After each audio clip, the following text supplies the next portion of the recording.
welcome to the Animal Training Academy Making Ripples podcast show, the show where we share the stories of the ripple-making extraordinaires with behavior nerd superpowers who make up the Animal Training Academy membership. I'm your host and one of the happiness engineers at Animal Training Academy, Shelly Wood from Drop Your Jaws Dog Training in Cape Girardeau, Missouri in the United States. We're absolutely thrilled and grateful to have you here with us today. Make sure you go ahead and hit that subscribe button so that you don't miss a single episode. This show is brought to you on behalf of the Animal Training Academy membership. So if you like the conversations in these episodes, then we want to invite you to continue them with like-minded people in the ATA membership, which you can find out more about at www.atamember.com. Within the membership, you can get access to twice monthly live web classes, the back catalog of previous web class replays, plus a huge library of videos and projects to help you problem solve your training challenges. And we're a sociable bunch with an exclusive private Facebook group and forums area. It's like a Netflix social media platform for animal behavior geeks.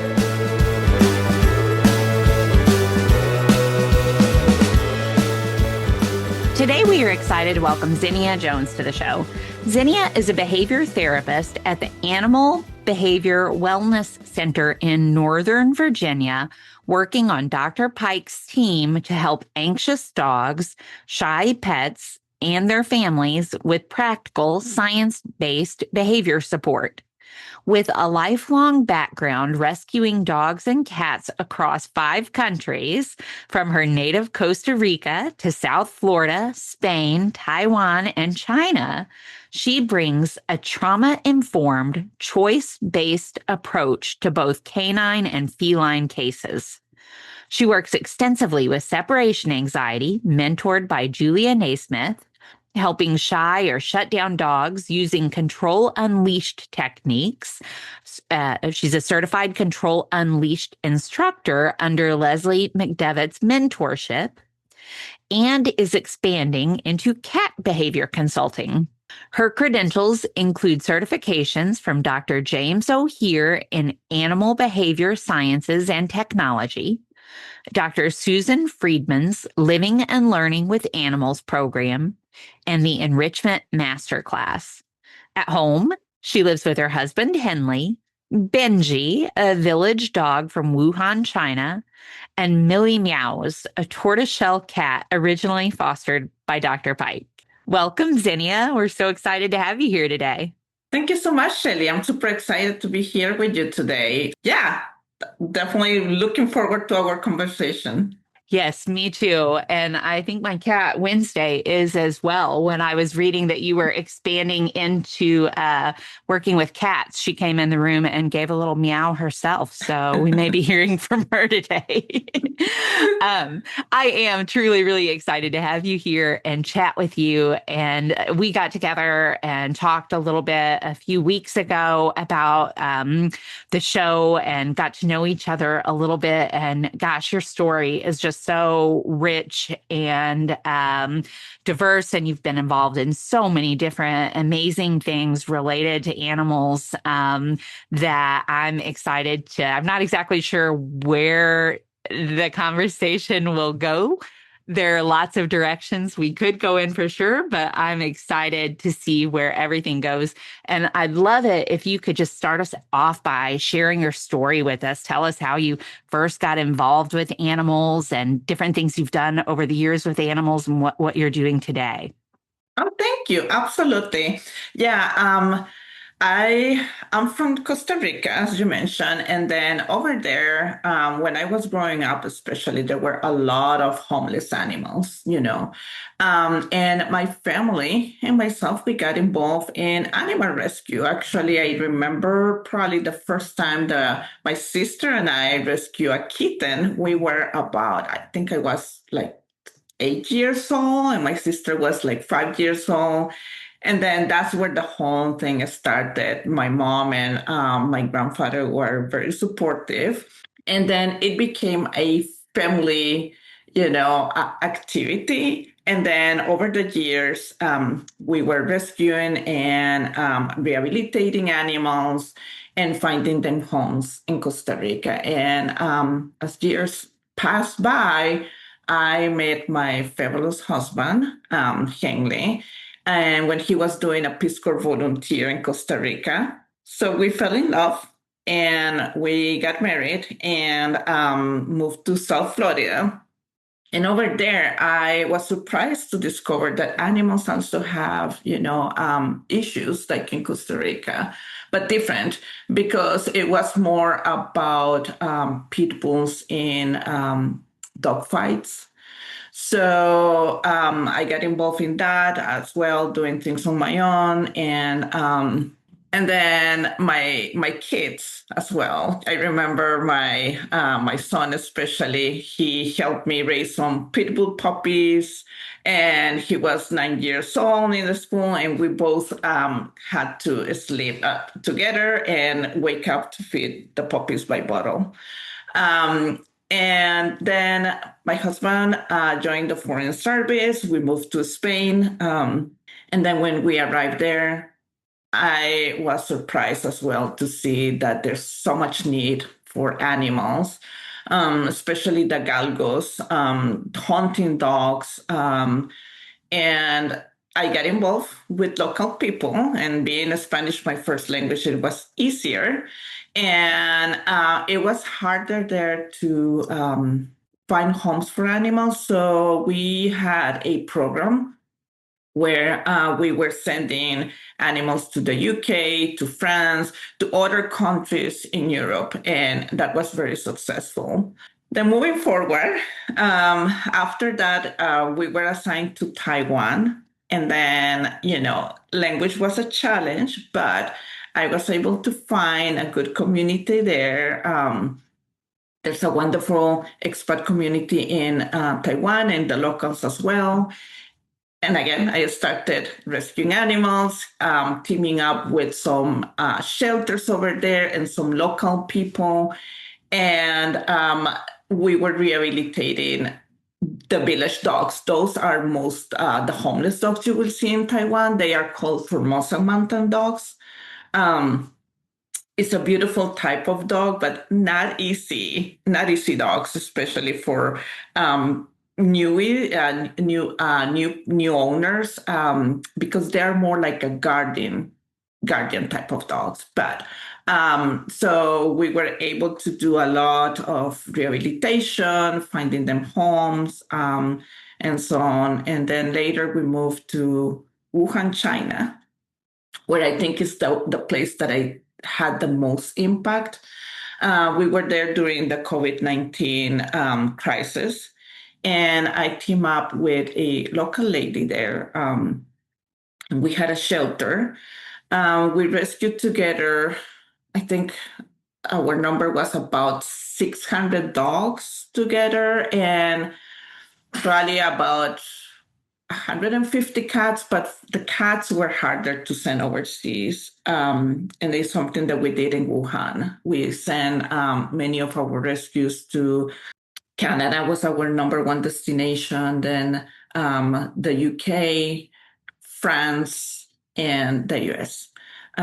So yes, I was in charge of pretty much the behavior part of the rehabilitation, because we wanted to make sure that we were going to send overseas solid dogs. And to my surprise, and from all my experience, and I don't know why, probably it's the environment. The dogs in Wuhan, China, are the most resilient rescues that I ever met. Even those coming from the dog meat market with very traumatic stories, we were able to rehabilitate them, and they became very good pets. So maybe longer than we needed, but that's in a nutshell, pretty much my life. I don't know how you got all of that in such a short amount of time. Definitely not. Oh, thank you. Definitely not longer than we needed. All very interesting stuff that you were talking about there. And what got you interested in, you said you were kind of focused when you were in Wuhan, and I'm guessing before that too, I would guess, I don't know, but you were kind of focused on the behavior part of things. So what got you interested, or the person that was kind of taking the lead on that focus in your rescue work? Yeah, that's a very good question. It's because I noticed that, many of the dogs that we gave in adoption before, even in Costa Rica, for example, they came back to us due to behavior problems. And for me, it was like, okay, if this is happening and we have people like with behavior problems as well, and they get rehabilitated, why not the same thing can happen with animals? Because at the end, we are mammals. So we are very similar. And then that's how I started getting interested. But definitely I knew, especially, the older that I got, is like, I really need to learn more. What is the science behind this? How can I be more effective helping them and have a very criteria to determine when a dog might not be ready to be sent overseas, or even maybe rehabilitation might not be the most compassionate thing to do for this dog. So, and even cats, right? So I'm talking a lot about dogs, but even with the cats as well. So that's why. And also because I observe over the years that depending on the region of the planet, dogs were a little bit different, even comparing the same breeds. So that was like a big question for me. Why? So yeah, that's what prompted me to go and learn more about it. That is really interesting. And what you just shared too about kind of the different places, even not necessarily related to breed, but just being in a different place, the dogs, if I'm understanding correctly, the dogs were kind of different there. So just the impact a different culture maybe can have on animals. And that made me think of something when you were talking that stood out to me, and I had written down earlier, is that everywhere you talked about going, you talked about a need there, but that the need was very different everywhere. And I guess those different needs are also potentially a reflection of those different environments, those different cultures everywhere that then impact the dog's behavior too. I guess that's not really a question. It's just more of a statement. But what do you think about that? Absolutely. And that's why I think teaming up with locals, even in my case, for example, Spain, yes, I do speak the language and the culture. Sorry. And the culture is a little bit different between Spain and Latin America. So even in that case, teaming up with the locals, because if we want to help animals, we have to start understanding their environment, and that includes the humans they live with.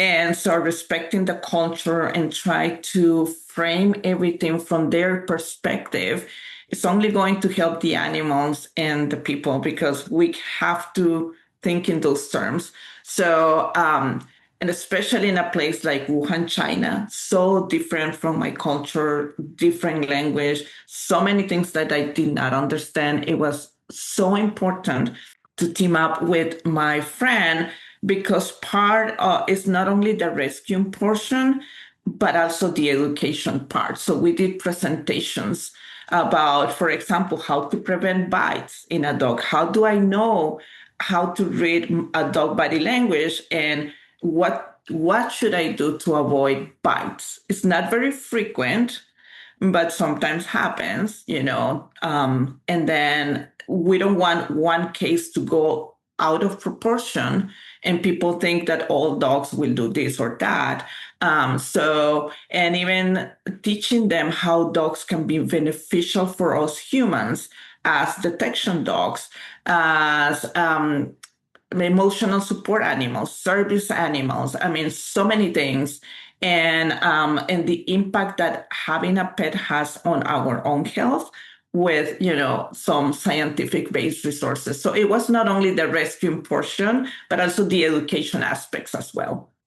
I love that. And I also love what you talked about teaming up with a local and respecting the culture that you're going into. I think whether we're talking about a broader culture or we're even just talking about the culture of a household. Sometimes we can go into a space with our ideas of how things should be, forgetting to meet those people, meaning those people that we're going to be working with or interacting with in whatever way, exactly where they are, and understanding that there is a reason for their behavior too. And I see you nodding. So Yeah, and I could not agree more with you because sometimes, and we tend to apply, our knowledge about behavior in animals, and we forget that the human aspect of the equation is also something that we have to understand and have compassion. And we may not agree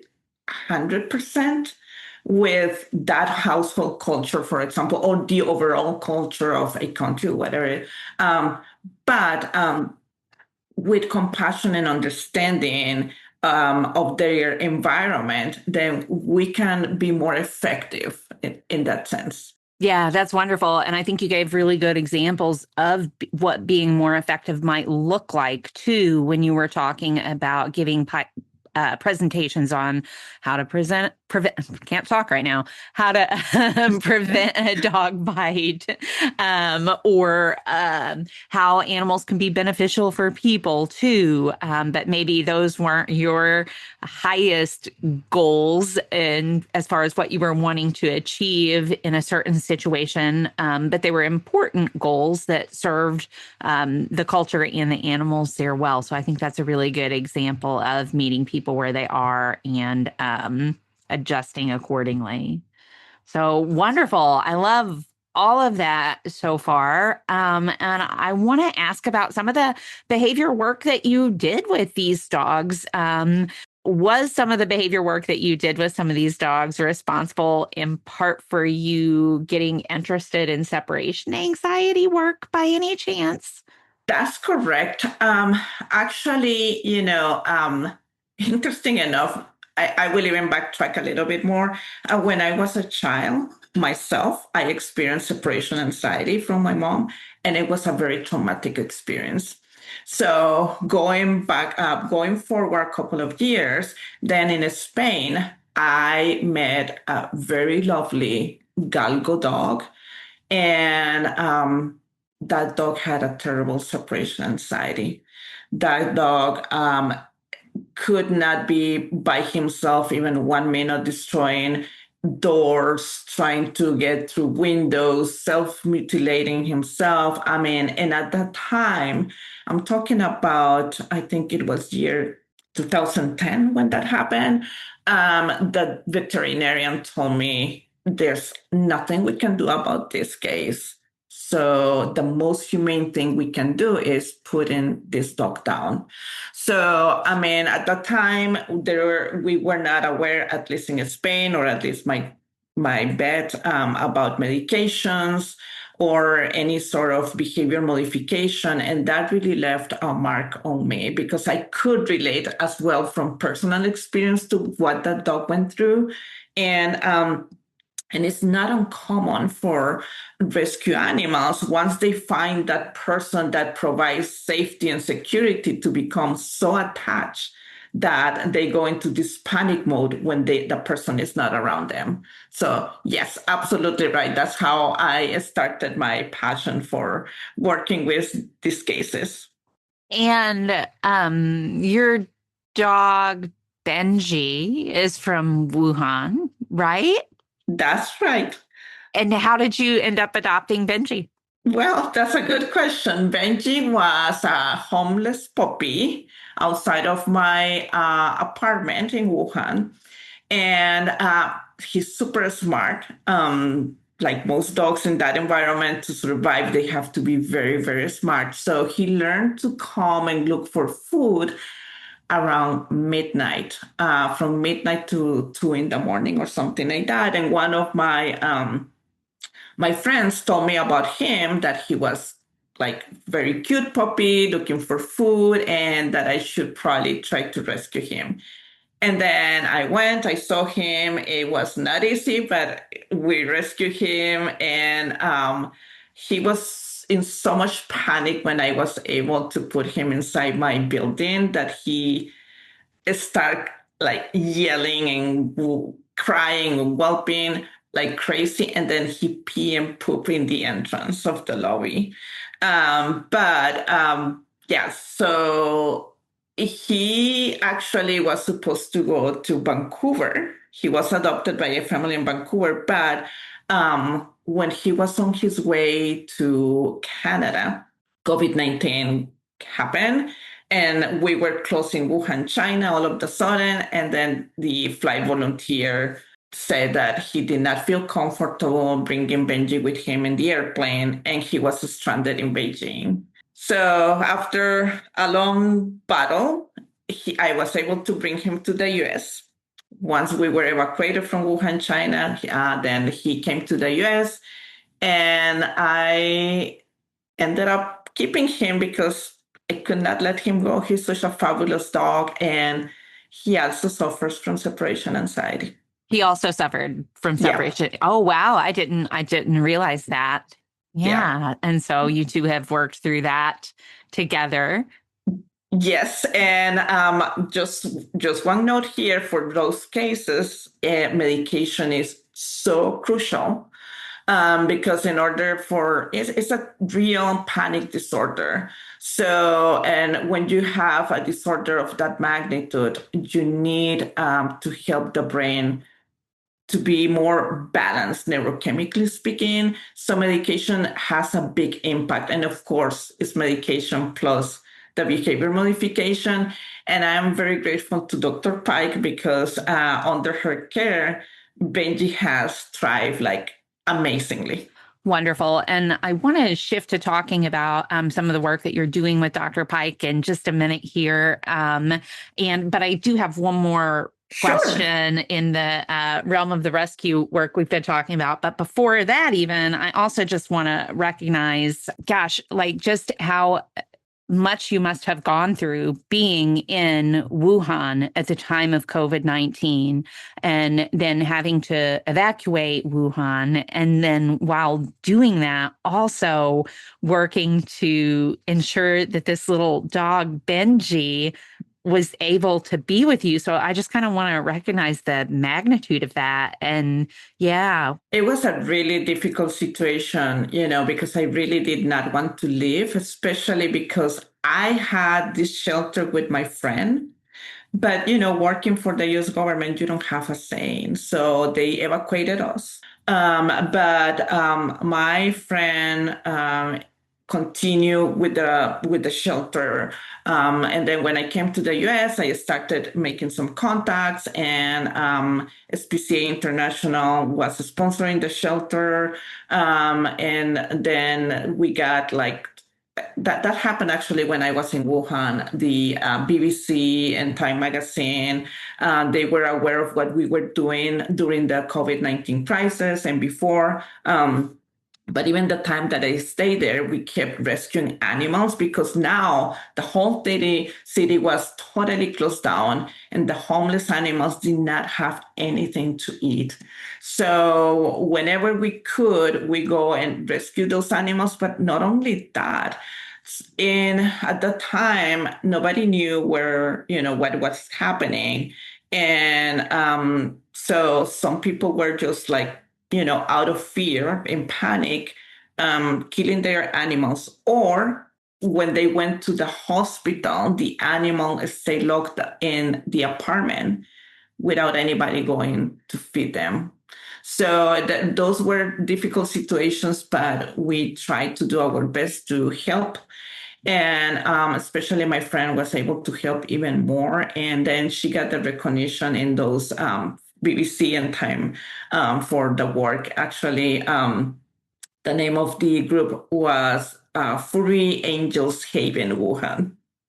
You can see some of the work that we did.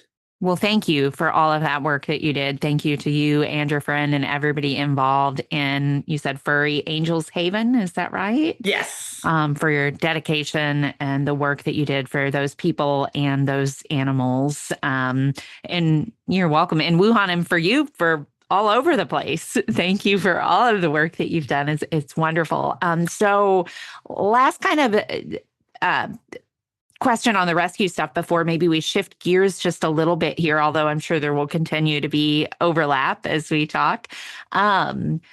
What goes into preparing an animal, whether it's a dog or a cat, to be able to leave a country and be adopted in another country? Like, maybe you could share just a little bit about the what goes into it from an administrative kind of perspective, but also from a behavioral perspective. Yeah, that's a great question. There's a lot because we have to start actually, even before thinking about behavior, is this animal healthy? Does this animal have any health issues that either will not allow him to travel, or if the animal can travel, we need to disclose all of that for the rescue partner on the other country. It's super important to be transparent. So that is one portion. The other portion is the behavior. We have to observe the animal. It's really hard when you have a shelter because, the environment. So we always try to have periods of time where we can have the dogs in a foster home. It was either my friend or with me, or there were a couple of volunteers that work with us. So we can observe the animal while they were like decompressing and starting to have like sort of a like kind of a normal life. And then from there, there's a couple of things that we did. One was to if the animal was not with one of us, we have to educate the foster home on how to document and observe the animal. Make videos, have a notebook. Like, okay, if this animal is like growling, when the growl happened, and some of the things that we were trying to assess was resource guarding, for example, reactivity, separation anxiety. So we have like these categories of potential behavioral problems, fearful to noises and things like that. So and then with resource guarding was a little bit tricky because you never want to kind of trigger and prompt that in the dog. It's a lot of just observation. So that was the most challenging part, I think, when the animal was not under like my friend or me fostering. But it took months to have an animal prepared. It was not an easy thing to do. It was very time consuming. And there were a couple of cases that we saw, especially in Wuhan, that they were not ready because maybe the animal was too fearful. And putting that animal on that airplane would have not been the most compassionate thing. So that they, in those cases, they will stay in the rescue, in the shelter, or with my friend Fita, or hopefully, a couple of times we were able to find a good homes, but that was not very common. So I don't know if that answered a little bit your question. Yeah, absolutely. Thank you very much. It definitely sounds like there's a lot that goes into that. Lot. And the one thing that I want also to reiterate, in Wuhan, China, to my surprise, 99% of the dogs were so resilient that they were able to be rehabilitated and became very good pets. Wonderful. That's fantastic to hear. And it's also fantastic to see the big smile on your face as you report that. Our audience won't be able to see it, but it's beautiful. It shows just how happy that makes you too. Yeah. So wonderful. Xenia, could you share with us now just a little bit about how you got from all the work that you just described to becoming a behavior therapist at the Animal Behavior Wellness Center, and also maybe tell us what a behavior therapist is for those of us who don't know? Absolutely. Yes. So, when we were evacuated from Wuhan, China, I had Yes, I was working, but I think you probably remember that we had been as well in the US, like on kind of lockdown, you know. So what I thought is, why don't I use my time to start studying about animal behavior? And then that's how I started my journey to become a certified dog trainer. And actually, it's kind of interesting because I did it a little bit backwards. One of the first classes I took was Living and Learning with Animals, Dr. Freeman. And I think for anyone who wants to be a science-based trainer, is the class that is a must. So that opened really my eyes in so many aspects of my life. And I remember thinking, I wish I knew this when my kids were younger. I wish, I would have done so many things different.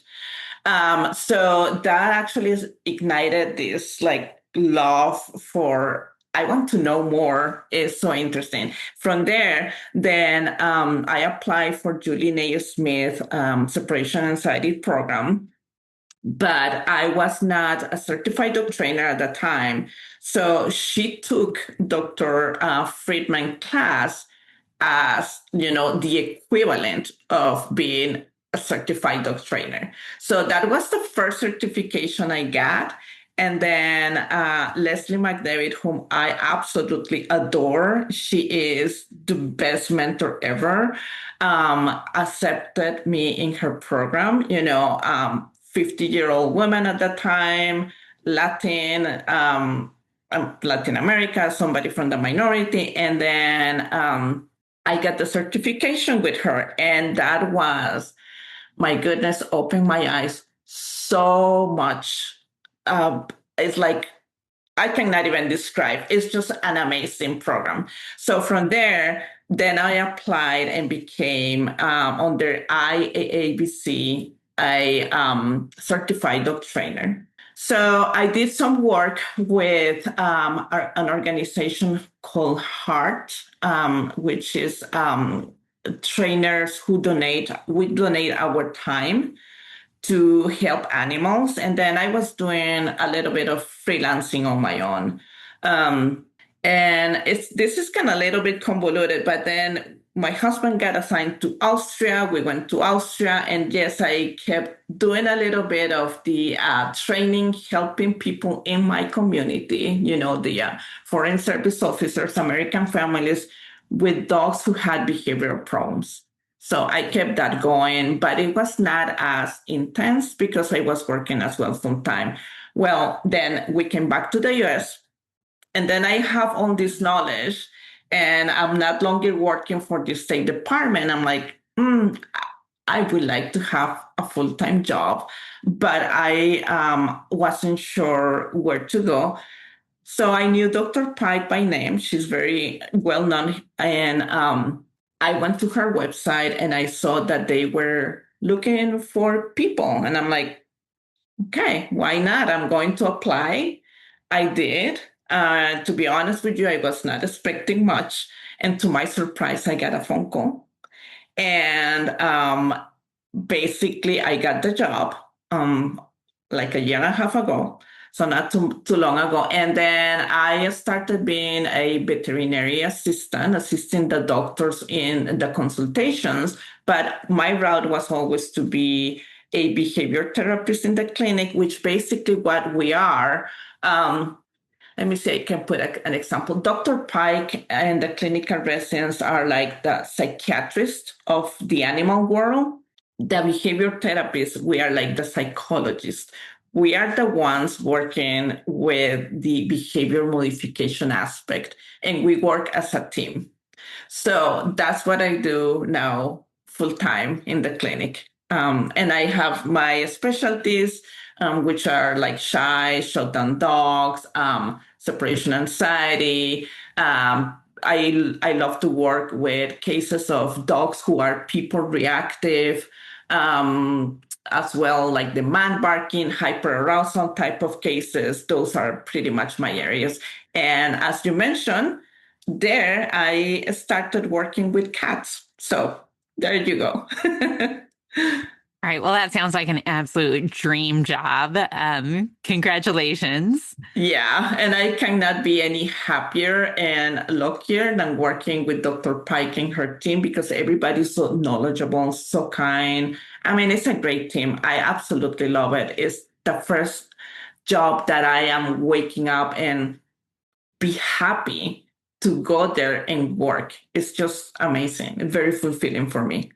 Oh, that is amazing. And I'm very happy for you that you have this opportunity. And it sounds like just the natural fit for you after everything that you've done, like a wonderful next step on your journey as you continue spreading ripples in lots of lives. I love it. So I don't know if we're going to hear more now, maybe about some of your work at the clinic or some of your rescue work, or maybe even about Benji. I'm not sure. But I would love it if we could shift gears and dive into some more training specific examples. And if we could start that by you telling us about a recent training related challenge that you've experienced and how you worked through it and some lessons you learned as you worked through it. Yeah, that's a great question. Actually, this is a case that very nice dog, but very reactive to people. Very reactive to people, especially when people came and visit home. So this family, they wanted to have visitors, and but with this dog, it was really hard. So one of the trainers and myself, we team up and work together in this case. And we were using a combination. We started first with cat, that protocol in the clinic, so that she was able to, okay, learn to give this alert without going crazy, without the barking and the lounging, and when somebody enter into the room. So go ahead. Yeah, so I was just going to ask you, I'm sure that most of our listeners will be familiar with CAT, but there may be some who aren't. So could you maybe just kind of explain CAT for anybody who's not familiar with that term? Yes, and I understand that this protocol was the product of Dr. Jesus, I think Rosales, Ruiz. Yeah. And my goodness, I know there's another lady, I think it's Schneider. Kelly, that's good. I Kelly remember the Schneider. first name and you Yeah, got the I think last it's one. Kelly Schneider. Yes. And basically, what it is in a nutshell is that we start at a distance from the dog and the trigger, in this case, a person, where the dog can see the person is there, but not display, give us like the lower signs that is there's a discomfort, maybe a lip licking, maybe just a look, but not the barking, the lounging. So we are going to start at the lowest part of the scale of the aggression scale, so very low level. And then the reinforcement, this is where we are going to use the negative reinforcement here, is the person moving away. As that dog is able to understand that, oh, I don't need to bark, I don't need to spend that much energy, this person is going to go away if I do like just orienting towards that person. So, and then just start increasing the time that person can be at some, like a certain distance from the dog. And then as the dog gets more comfortable, that distance is decreasing and the time is decreasing. And at some point in some dogs, we may see a switch from like now it's becoming more affiliative. Now the dog may be more interested in seeing this person. In this case, did not happen, but we got that, the first stage gave us a sign, low level sign that you are not comfortable. So we did that. And then we started, we have to implement the cat in the clinic, generalize for a couple of decoys. And then from there, we started training at home. And at home, then we started using control English game called Super Bowls, which I can also explain really quick what it is. Is basically we have a couple of stations. The dog learns that we are moving towards this station if the dog is in agreement. And how do we know that? Well, we start with the up and down game, which is you place a treat on the ground. Dog goes and eat the treat, look at the owner. And then I like to do a couple of these repetitions just to make sure I have the dog engaged with me. Then once the dog and I would practice like 3 or 4 times the up and down game, next time that the dog is looking at me, then I'm going to move to the next station. And that's where the reinforcement happens. The dog learns that if I don't want to move, they can even look at us, but some dogs even, and I don't want to be like, complicating this, but they have the power to say, yes, we are moving forward, or no, we are staying here. So I don't know if that paints a little bit of the picture, but we use that without decoys first so that she got the pattern. And then she was able to work with the dog on the deck, and in the deck of her home at a distance, she could see sometimes some people walking. So, and then she learned, oh, I have this alert, do the alert. And then when she was ready, she engaged with the owner in the Super Bowls. So we did that. And then we started going towards her home outside, and she could see us through the window and still engaging with the owner on the Super Bowls game until we reached a point that we were able to do it inside her home. And then it became like the last step. We were inside her home without the leash, and she was able to be totally okay with us there. So I hope my recap is not very, complicated and people understand what we did, but it was really successful marrying these two protocols, because it took so long that we thought this dog was never going to achieve it, but she did. Congratulations on that. That's amazing. And I'm sure her owner and the dog really appreciate the difference that you've made in their lives. And your description was perfect, very clear, and very easy to see exactly how you kind of worked through that with the owner.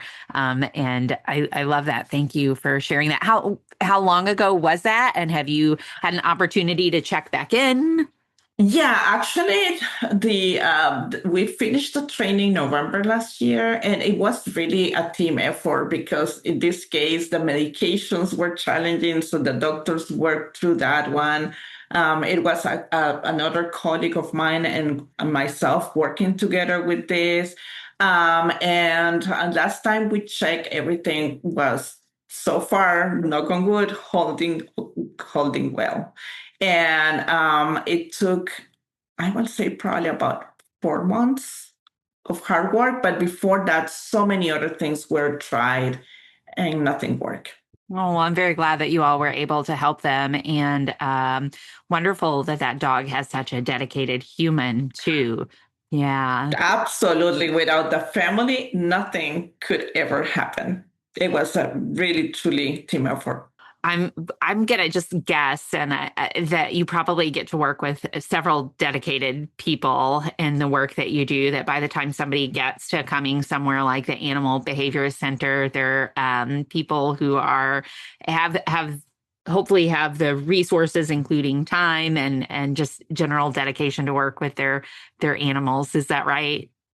Yeah, I think our families are definitely in the right mind, how did you say it, right mindset, or um, yeah, and sometimes they can't be as dedicated because, life happens. They may have the resources, but not the time, or some people really are stretching themselves in terms of, what they can afford, but they do it.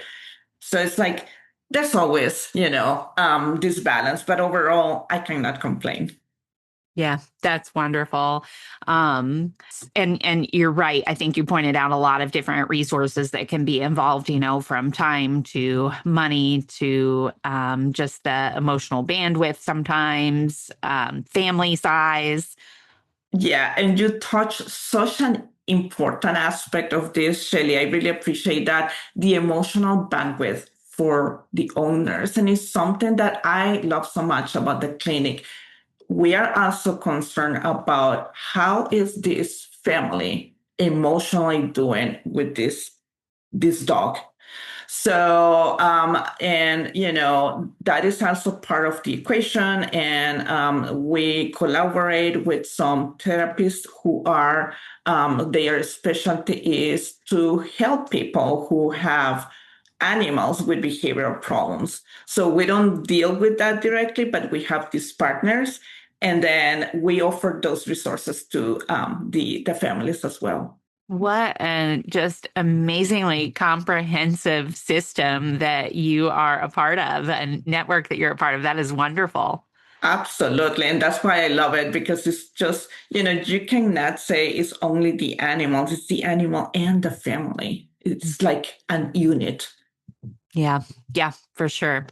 Could you, Xenia, share with us now about a training situation that you're proud of? I'm sure that you have many, including the one that you just shared, but could you share another one with us that you're proud of and or that you found reinforcing? Absolutely. And this one, I have to give many, many thanks to the ATA community, because it was one of my, those behaviors that on paper looks easy, but in practice may not. And that is teaching a dog to take medications on cue.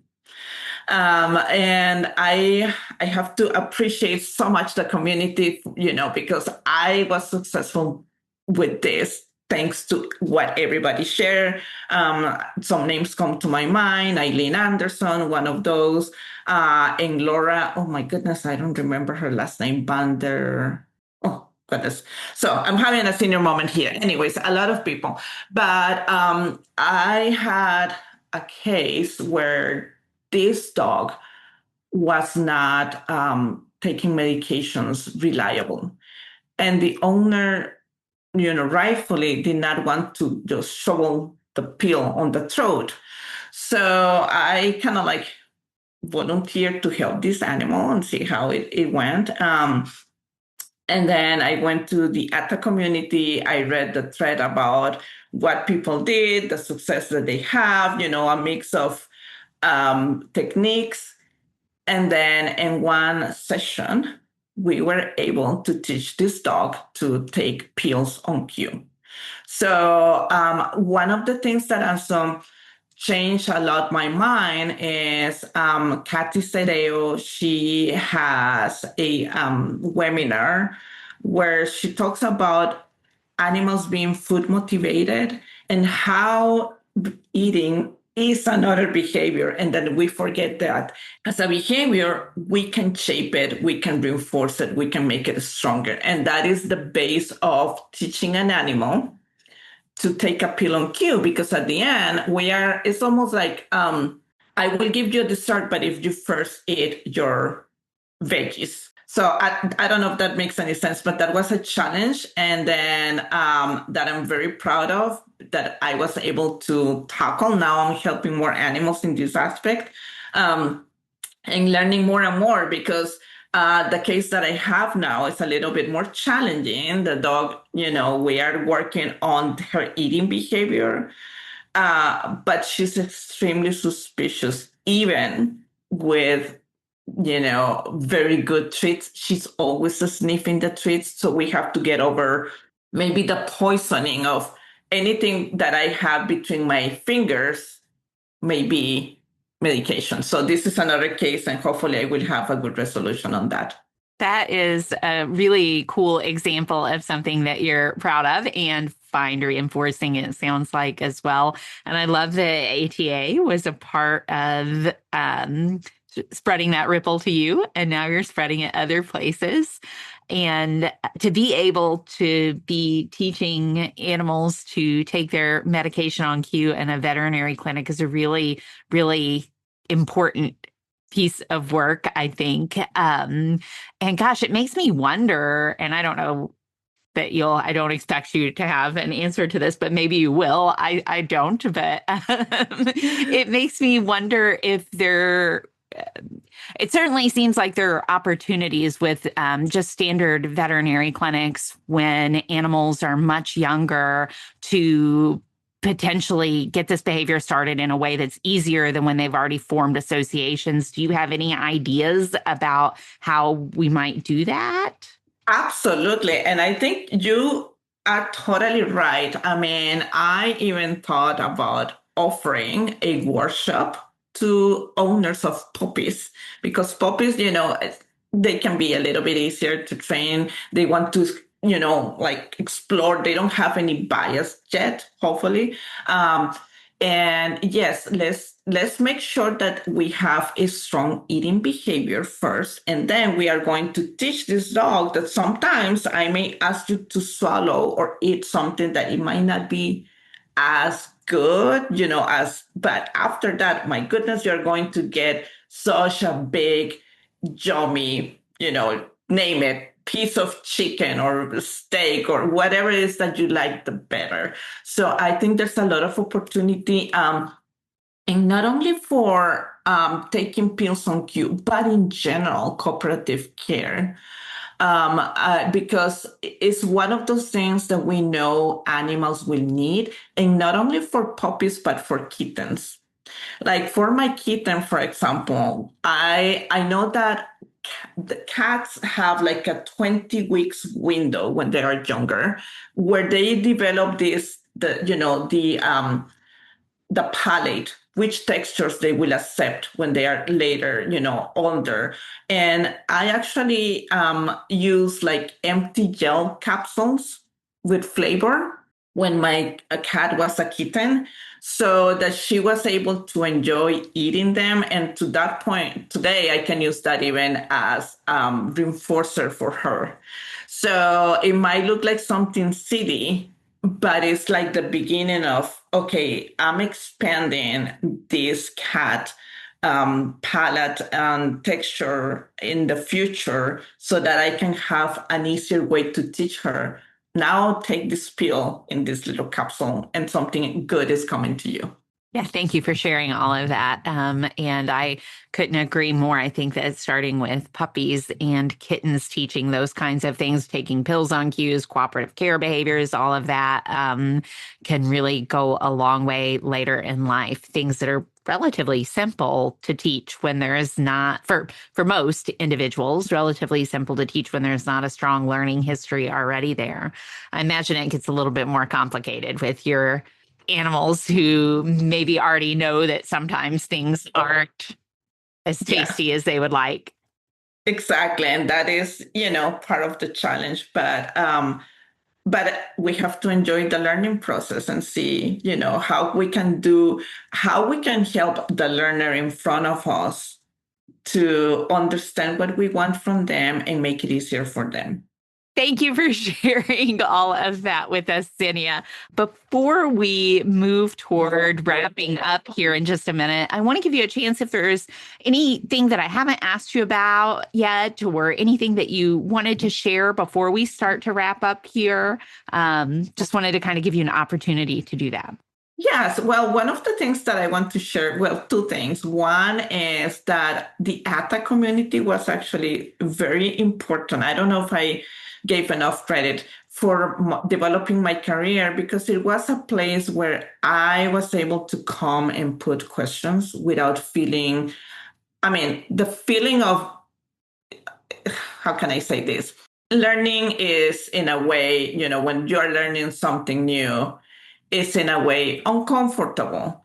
But in a way, you have to embrace feeling uncomfortable when you're learning something new. But having a place where you feel brave enough to go and ask questions when you're feeling vulnerable, knowing that you are going to be met with understanding acknowledged and people who really wants to teach you instead of making fun of you, or or not necessarily fun, but maybe be, not as understanding of where you're coming from. So that was very crucial to me. And the other thing is that maybe there's somebody out there thinking about making a career change late in life. I started becoming more interested, I should say, and studying about studying about animal behavior in my 50s. It's never too late.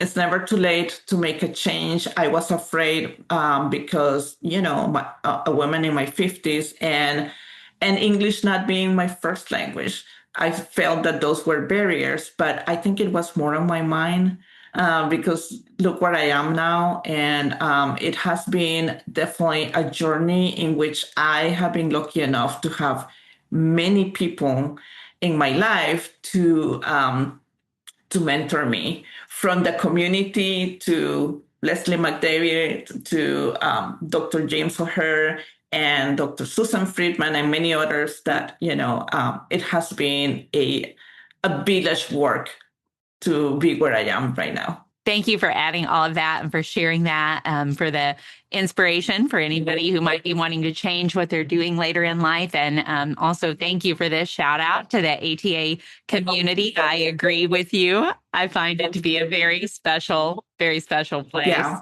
I'm going to mute myself again because the FedEx driver will not move their truck from across my house. Is causing quite a bit of mayhem here at the moment. But when I mute myself, could you share with us how folks can get in touch with you if people are interested in reaching out, learning more about you and the work that you do, how people can get in touch with you or any of the resources that you've mentioned today? Yes, you can find us in our website, the animal, oh goodness. Sorry, Sherry. Let me say it again. Oh, yeah. You can find us on animalbehaviorwellnesscenter.com. And that's where I'm working right now. And I also have a Substack little community where I post articles for free, just about any topics. Sometimes I... like, for example, the opening mouth behavior that I was teaching Benji, I put a little article with videos there. And I also have a YouTube channel with some videos from, some of the training that I do. And I will share with you those links in case that people want to see a little bit more. And I really look forward to getting in touch with some of you. Wonderful. Thank you so much, Xenia. From myself, on behalf of everybody listening, on behalf of ATA, thank you so much for taking time out of your busy day to come and join us today. Oh, thank you, Shelly. Thank you for your time as well. I appreciate so much having such a beautiful conversation with you. We do, of course, appreciate all of you tuning in as well. And if you have enjoyed this episode and are interested in carrying on the conversation about working with the animals in our lives in the most positive, most fun, and most choice-rich ways, then as mentioned at the start of this episode, the Animal Training Academy community is waiting for you. Head on over to www.atamember.com and click on the membership button in the main menu to learn more about what members are describing as the Netflix social media platform for behavior geeks. That's it for this episode, though. Thank you so much for listening. You'll hear from us again soon.